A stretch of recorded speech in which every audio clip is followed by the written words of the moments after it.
के अयोध्या कांड में वनवास निर्वासन से पहले राजा दशरथ द्वारा राम को उत्तराधिकारी बनाने का निर्णय लेने की कहानी इस प्रकार प्रकट होती है। धनुर्विद्या में राम की उत्कृष्टता, उनका दयालु स्वभाव और अपने आसपास के लोगों को खुशी देने की उनकी क्षमता ने उन्हें अयोध्या के लोगों और उनके पिता राजा दशरथ दोनों के लिए प्रिय बना दिया। एक दिन ऋषि विश्वामित्र मदद मांगने दशरथ के दरबार में पहुंचे। ऋषि ने राजा को सूचित किया कि शक्तिशाली राक्षस राजा रावण के नेतृत्व में राक्षसों की बुरी ताकतों से एक भव्य यज्ञ समारोह की रक्षा के लिए उन्हें सहायता की आवश्यकता है।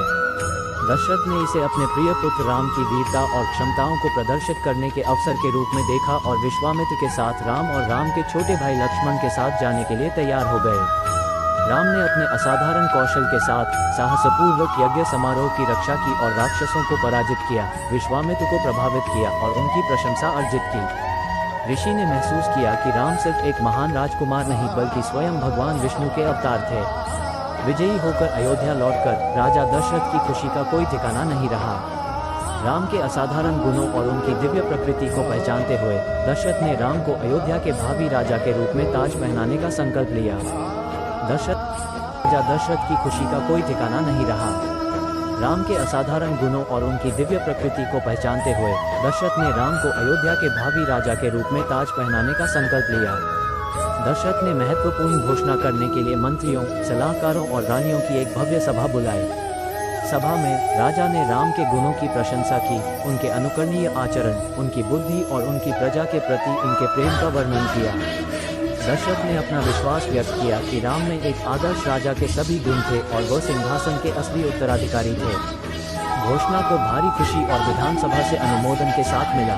अयोध्या के लोग आनंदित हुए, भविष्य के राजा के रूप में अपने प्रिय राजकुमार राम के राज्याभिषेक की प्रतीक्षा कर रहे थे। मेरे प्रिय मंत्रियों, सलाहकारों और रानियों, मैंने बहुत महत्वपूर्ण निर्णय लिया है। आज मैं घोषणा करता हूँ कि मेरे प्रिय पुत्र राम का अयोध्या के भावी राजा के रूप में राज्याभिषेक होगा। महाराज, ये वास्तव में एक महत्वपूर्ण निर्णय है। राम के असाधारण गुण और धार्मिकता के प्रति उनकी अटूट प्रतिबद्धता उन्हें सिंहासन के योग्य उत्तराधिकारी बनाती है। मेरे प्यारे राम, इस दिन की बहुत दिनों से प्रतीक्षा थी। तेरे गुण उज्ज्वल रूप से चमक उठे हैं और अब राज्य तेरी बुद्धिमानी और न्यायपूर्ण शासन से सराबोर होगा। राम मेरे पुत्र, आपके महान चरित्र और अद्वितीय कौशल ने हमारे लोगों का दिल जीत लिया है। अयोध्या को एक ऐसे नेता की जरूरत है जो हमारे राज्य की धार्मिकता के साथ रक्षा और मार्गदर्शन कर सके। आप वह नेता हैं। पिता, मैं आपके भरोसे और हमारे लोगों के प्यार के लिए आभारी हूँ। मैं अपना जीवन अयोध्या और उसकी प्रजा के कल्याण के लिए समर्पित कर दूंगा।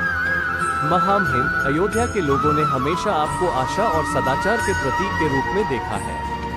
आज हमारे राज्य के भविष्य में उनका विश्वास पहले से कहीं अधिक मजबूत है। मेरे प्यारे भाई राम, यह सम्मान आपको शोभा देता है। मैं हमेशा आपके साथ खड़ा रहूंगा, हर तरह से आपका समर्थन करने के लिए तैयार हूँ। राजा दशरथ, आपका निर्णय बुद्धिमान और न्यायपूर्ण है। हमारी यात्रा के दौरान राम के पराक्रम और शौर्य को प्रत्यक्ष रूप से देखा गया है। वो न केवल एक राजकुमार बल्कि एक दिव्य अवतार है जो महानता के लिए नियत है। मेरा दिल यह जानकर खुशी से झूम उठता है कि अयोध्या राम के सक्षम हाथों को सौंपी जाएगी। उनका शासन हमारे प्रिय राज्य में समृद्धि, सद्भाव और धार्मिकता लाए।